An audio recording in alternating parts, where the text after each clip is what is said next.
The eye veins will be the next stop, and we're going to get, first of all, a new layer. We'll call this eye veins, and we're going to use the clone stamp tool, but we're going to use it in a certain way. We're going to tap the S for clone stamping. We're going to make sure we're around 10% opacity, 50% flow, and we're going to be in light and blend mode.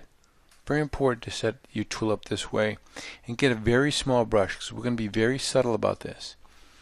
And with that brush, we're going to make sure that we just option click in a very clean area. When I do that, I want to make sure that I do not have a lined sample going. We can go current and below. And I just, you notice that every time I stroke, it goes back to that originally sample point.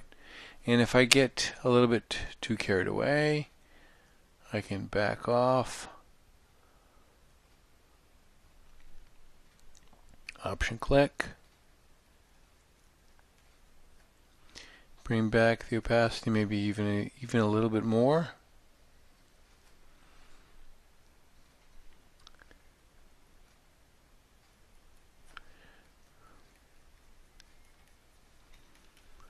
So I'm doing these areas to build this middle part out so I can make a sample and get a bigger brush and make a bigger, more feathered stroke.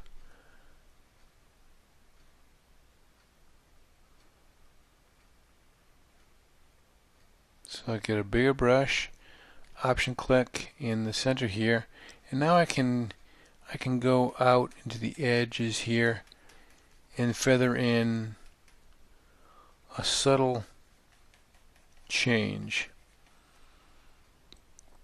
And now I'm going to get back to a small brush.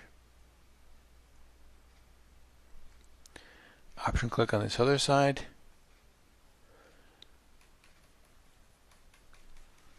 You're going to find the edges of contact lenses, things like that are areas that you can clean up with this method.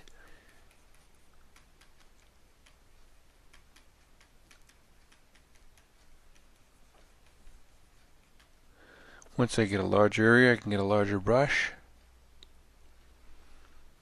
Option click.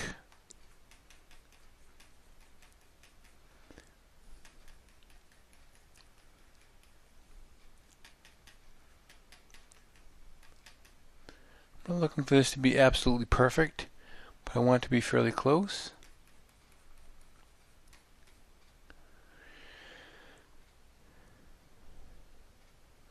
A little bit smaller brush. Option click on some of these areas. It will require a little bit more finessing.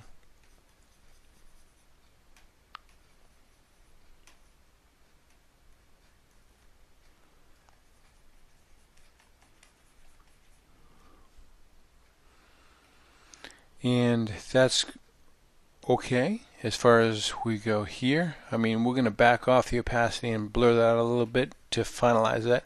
And now we're going to work on this other eye. And but that's how we're taking care of the eye veins. I'm going to do this other eye here, and I'll meet you back here when I'm done.